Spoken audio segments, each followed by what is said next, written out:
Hello，咁多位，我係 Matthew。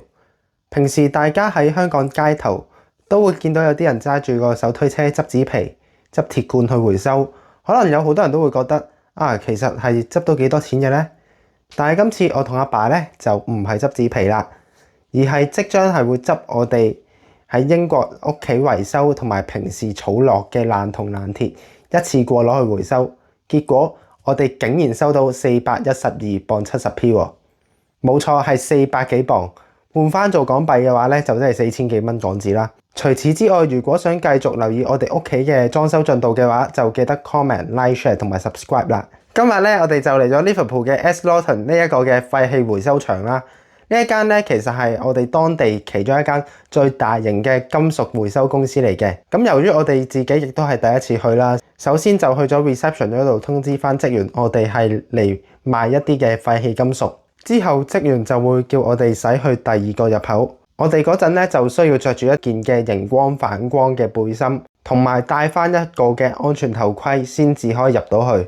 呢一啲嘅大型廢棄回收場咧，一般都係要求訪客，即係我哋要帶翻佢哋提供嘅個人保護裝備嘅。入到去之後，第一個感覺就真係，哇！啲回收斗真係好大啊，甚至有啲咧已經係高過我呢個人噶啦。之後職員就會開始將我哋喺架車上面嘅物料逐樣分類翻，同埋去磅重啦，銅還銅，鋁還鋁，不鏽鋼還不鏽鋼，每一種嘅金屬咧亦都係會有唔同嘅價錢，唯獨是係鐵先會留翻喺最後另外處理嘅。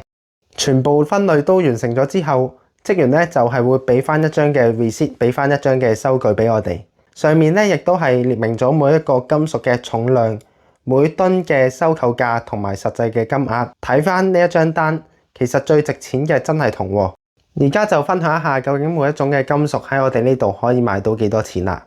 首先就係鐵，鐵咧就係15磅40p， 鋁咧就係7磅20p， 銅咧就係335磅20p， 電線就係15磅，黃銅咧就係36磅，而不鏽鋼咧就係3磅90p。全部加埋究竟係幾多錢呢？總共我哋就係收到412磅70p， 淨係計銅嘅話咧，已經係佔咗80%嘅收入噶啦。所以如果大家屋企係需要裝修或者平時做工程，都千祈唔好當呢啲係垃圾。